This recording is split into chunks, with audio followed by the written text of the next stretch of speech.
The title of my history is Lost in Copper Canyon.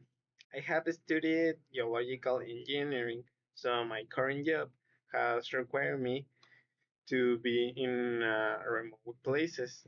I have walked for many hours carrying heavy rocks, and I have done it not only because I get paid, but also because I truly enjoy it.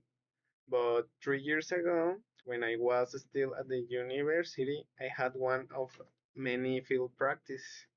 This one was different because we had to go down into Copper Canyon.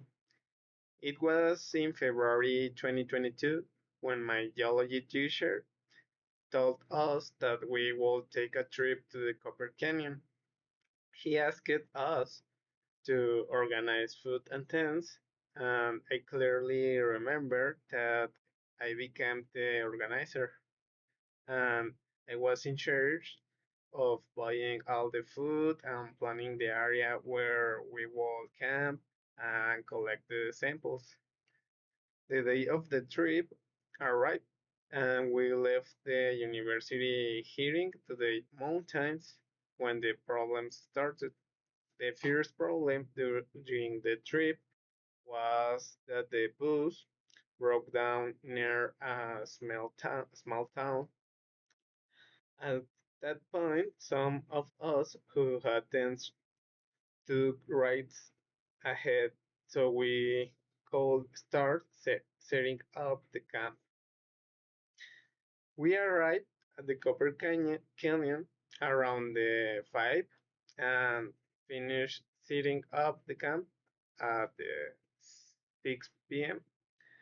just as the sun was going down. By 8 p.m., we were cooking dinner, and after eating, we went to sleep, ready to start early the next day. We woke up at 6 a.m. when the sun was just rising. After breakfast at the camp, by 7 a.m., we were already at the edge of the canyon. We were a group of 10 men and we started walking down, but our teacher didn't come with us. We walked for around 8 hours until we reached the area where we had to work. At 5 p.m., we realized it was too late. We had no food, no water, no tents, and no blankets.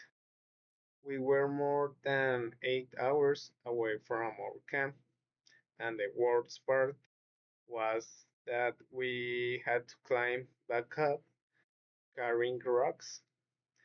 With the last battery of a walkie talkie, we managed to call and say that we will try to go up and arrive at around the midnight. We filled our bottles with river water and started climbing. Honestly, there are no words to describe that I felt. All my life, I have laughed at the people who say they couldn't keep walking, but that day, my legs simply didn't respond. I forced myself to take 50 steps and then rest for a few minutes.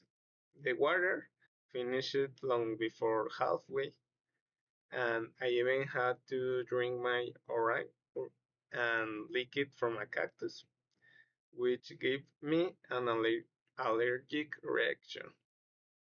By 2 a.m., despite all the effort, we couldn't reach the camp, but we found a safe place to sleep. We held each other close to survive the cold night.